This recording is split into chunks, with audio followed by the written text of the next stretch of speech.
राधे राधे दोस्तों, मीरा चरित्र का क्रमशः आगे का भाग। माधवी, एक रात श्याम सुंदर ने कहा, अब तू यहाँ नित्य लीला में न आकर भक्ति किया कर। तुम्हारे दर्शन, स्पर्श, भाषण से लोगों का कल्याण होगा। तुम्हारा प्रभाव देखकर लोग भक्ति पथ पर अग्रसर होने का उत्साह पाएंगे। अभी यहीं वृंदावन में रहो, कुछ समय के पश्चात किसी अन्य स्थान पर जाने के लिए प्रेरणा प्राप्त करोगी। सिर झुकाकर मीरा प्राणाराध्य की बात सुनती रही। प्राणों में एकाएक वियोग की असह्य पीड़ा से मीरा की पलकें ऊपर उठी। वह भाव और पीड़ा के सम्मिलित अथाह महासागर में भी बड़वानल सी सुलग उठी। देखते ही देखते उसकी वह स्वर्ण वल्लरी सी देह सूख कर कृष्ण वर्णा हो गई और वह सूखे पत्ते सी धरती पर झर श्री श्याम सुंदर के चरणों में गिर पड़ी। तुरंत ही करुणा सागर के मंगल चरणों के स्पर्श से उसे राहत मिली, जैसे सुवासित सुशीतल चंदन का स्पर्श हुआ हो। श्याम सुंदर स्नेहाभिषिक्त स्वर से बोले, बहुत बहुत कठोर हूं ना मैं मीरा। तुझ सुमन सुकुमार के लिए कंटक विद पथ पर चलने का विधान कर रहा हूँ। कमल की पंखुड़ी सी खिले नेत्रों से आंसुओं की दो बूंदें स्वच्छ धुली ओस की बूंदों की भांति चरणों पर पड़ी मीरा के मस्तक पर गिर पड़ी।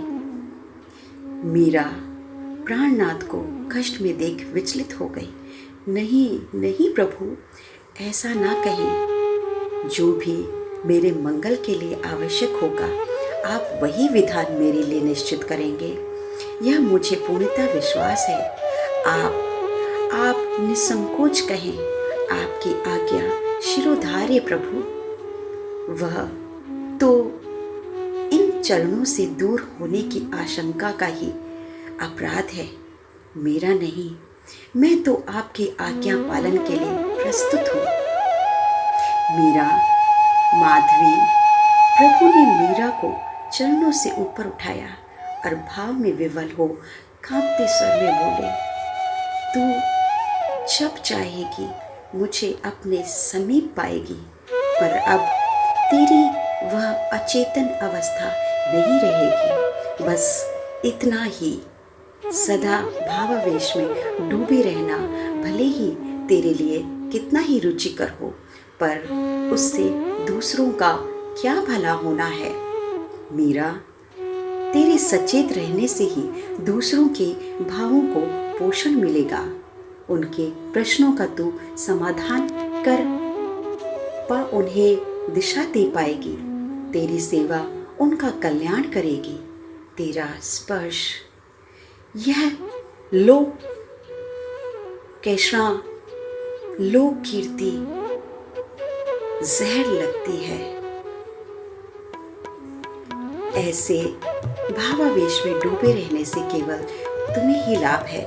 तुम्हारे आसपास के जीव तो तुम्हारे अनुभव से वंचित रह जाएंगे ना, और फिर तुझे कीर्ति आक्रांत करे, इतना साहस उसमें नहीं है।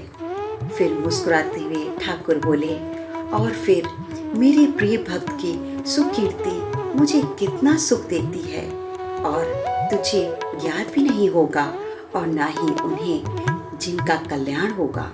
दोनों ही बेखबर रहेंगे। तब तो ठीक है ना। थोड़ा सोचते हुए श्याम सुंदर फिर मधुर सिंचित वाणी में कहने लगे, एक और भी सुप्रयोजन है। इस देश का शासक तुम्हारे दर्शन से पवित्र होगा, और जानती है मीरा, तेरे सेवक सेविकाएं नित्य रो रो कर मुझसे अपनी स्वामिनी के आरोग्य के लिए प्रार्थना करती हैं। श्री कृष्ण मुस्कुराए, उन पर कृपा कब होगी प्रभु? उन्होंने तो मेरी सेवा के लिए अपनी देह गेह का मुंह भी छोड़ दिया है। बस वे मेरी ही चिंता में व्यस्त और व्याकुल रहते हैं।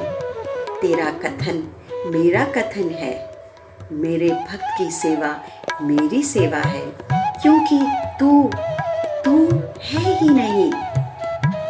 तुझ में निरंतर मैं ही क्रियाशील हूँ, अतः तेरे सेवकों के कल्याण में संदेह बाकी कहाँ रहा। ठाकुर ने मीरा के सिर पर हाथ रखते हुए कहा, और हाँ, यह ले एक चंदन की कलात्मक छोटी सी मंजूषा। मीरा की ओर बढ़ाई। यह चमेली को दे देना, जिसके कारण से वह चिंतित है, उसका समाधान इसमें है।